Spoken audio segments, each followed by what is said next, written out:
भगवत कथा और भगवत भक्ति का महात्म्य। श्री व्यास जी कहते हैं, शौनकादि ब्रह्मवादी ऋषियों के ये प्रश्न सुनकर रोमहर्षण के पुत्र उग्रश्रवा को बड़ा ही आनंद हुआ।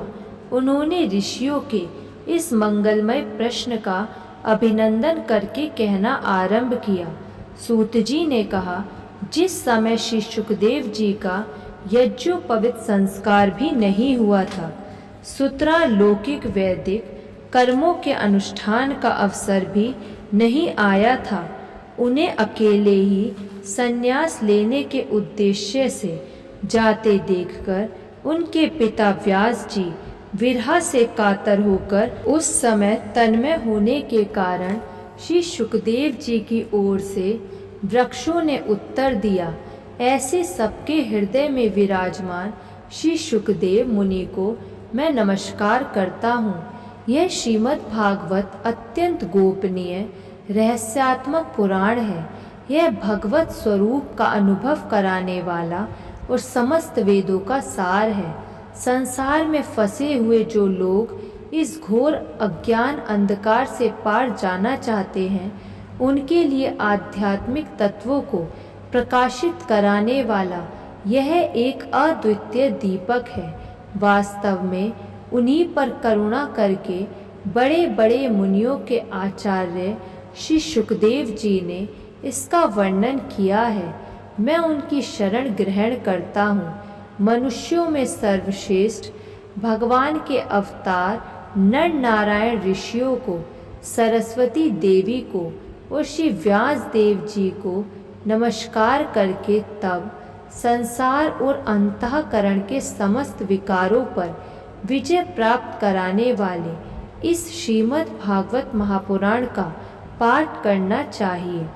ऋषियों, आपने संपूर्ण विश्व के कल्याण के लिए यह बहुत सुंदर प्रश्न किया है, क्योंकि यह प्रश्न श्री कृष्ण के संबंध में है और इससे भली भांति आत्मशुद्धि हो जाती है। मनुष्यों के लिए सर्वश्रेष्ठ धर्म वही है जिससे भगवान श्री कृष्ण में भक्ति हो। भक्ति भी ऐसी जिसमें किसी प्रकार की कामना ना हो और जो नित्य निरंतर बनी रहे।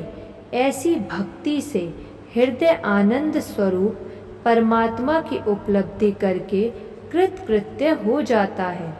भगवान श्री कृष्ण में भक्ति होते ही अनन्य प्रेम से उनमें चित्त जोड़ते ही निष्काम ज्ञान और वैराग्य का आविर्भाव हो जाता है। धर्म का ठीक ठीक अनुष्ठान करने पर भी यदि मनुष्य के हृदय में भगवान की लीला कथाओं के प्रति अनुराग का उदय ना हो, तो वह निरा श्रम ही श्रम है। धर्म का फल है मोक्ष।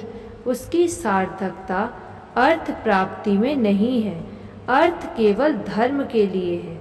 भोग विलास उसका फल नहीं माना गया है। भोग विलास का फल इंद्रियों को तृप्त करना नहीं है। उसका प्रयोजन है केवल जीवन निर्वाह। जीवन का फल भी तत्व जिज्ञासा है। बहुत कर्म करके स्वर्ग आदि प्राप्त करना उसका फल नहीं है। तत्ववेत्ता लोग ज्ञाता और ज्ञेय के भेद से रहित अखंड अद्वितीय सच्चिदानंद स्वरूप ज्ञान को ही तत्व कहते हैं। उसी को कोई ब्रह्म, कोई परमात्मा और कोई भगवान के नाम से पुकारते हैं। श्रद्धालु मुनिजन भागवत श्रवण से प्राप्त ज्ञान वैराग्य युक्त भक्ति से अपने हृदय में उस परम तत्व रूप परमात्मा का अनुभव करते हैं।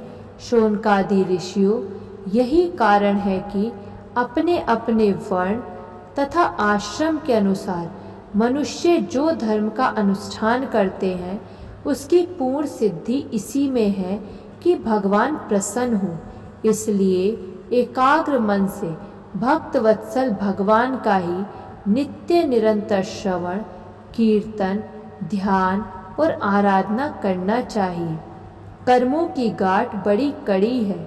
विचारवान पुरुष भगवान के चिंतन की तलवार से उस गांठ को काट डालते हैं।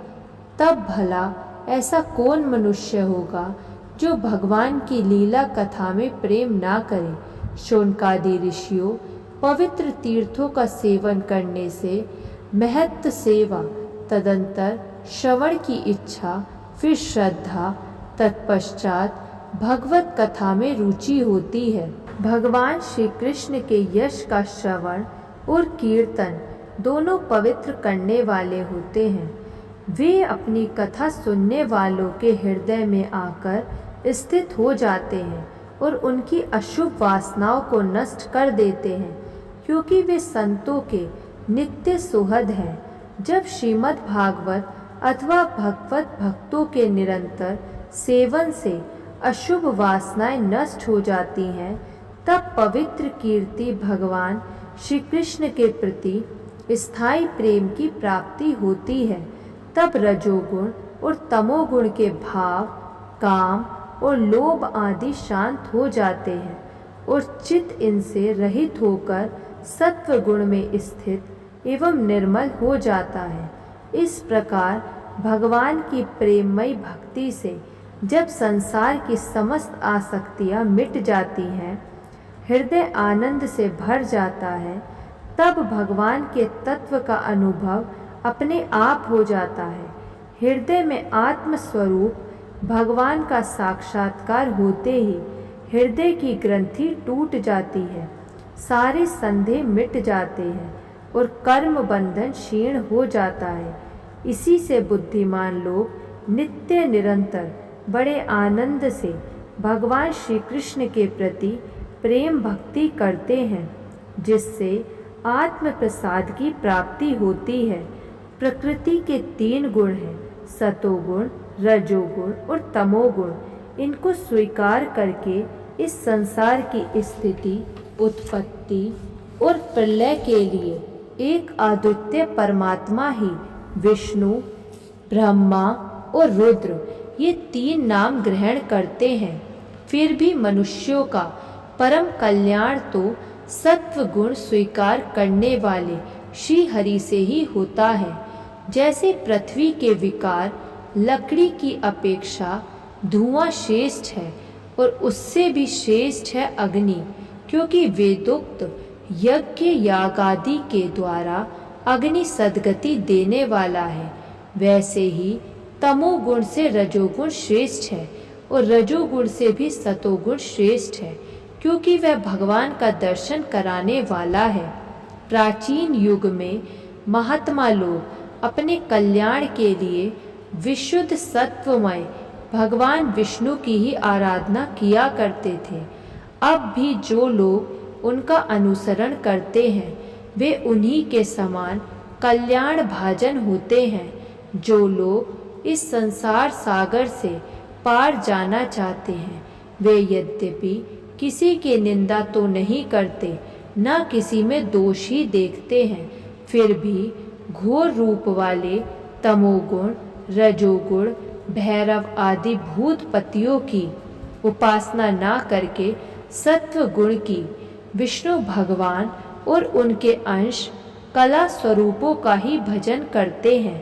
परंतु जिसका स्वभाव रजोगुणी अथवा तमोगुणी है वे धन, ऐश्वर्य और संतान की कामना से भूत, पितृ और प्रजापतियों की उपासना करते हैं, क्योंकि इन लोगों का स्वभाव भूत आदि से मिलता जुलता होता है। वेदों का तात्पर्य श्री कृष्ण में ही है, यज्ञों के उद्देश्य श्री कृष्ण ही हैं, योग श्री कृष्ण के लिए ही किए जाते हैं और समस्त कर्मों की परिसमाप्ति भी श्री कृष्ण में ही है। ज्ञान से ब्रह्म स्वरूप श्री कृष्ण की ही प्राप्ति होती है। तपस्या श्री कृष्ण की प्रसन्नता के लिए ही की जाती है। श्री कृष्ण के लिए ही धर्मों का अनुष्ठान होता है और सब गतियाँ श्री कृष्ण में ही समा जाती हैं। यद्यपि भगवान श्री कृष्ण प्रकृति और उसके गुणों से अतीत है, फिर भी अपनी गुणमयी माया से जो प्रपंच की दृष्टि से है और तत्व की दृष्टि से नहीं है, उन्होंने ही सर्ग के आदि में इस संसार की रचना की थी। ये सतोगुण, रजोगुण और तमोगुण, इन तीनों गुण उसी माया के विलास हैं। इनके भीतर रहकर भगवान इनसे युक्त सरीखे मालूम पड़ते हैं। वास्तव में तो वे परिपूर्ण विज्ञान आनंद घन है। अग्नि तो वस्तुतः एक ही है, परंतु जब वह अनेक प्रकार की लकड़ियों में प्रकट होती है तब अनेक सी मालूम पड़ती है। वैसे ही सबके आत्मरूप भगवान तो एक ही हैं, परंतु प्राणियों की अनेकता से अनेक जैसे जान पड़ते हैं।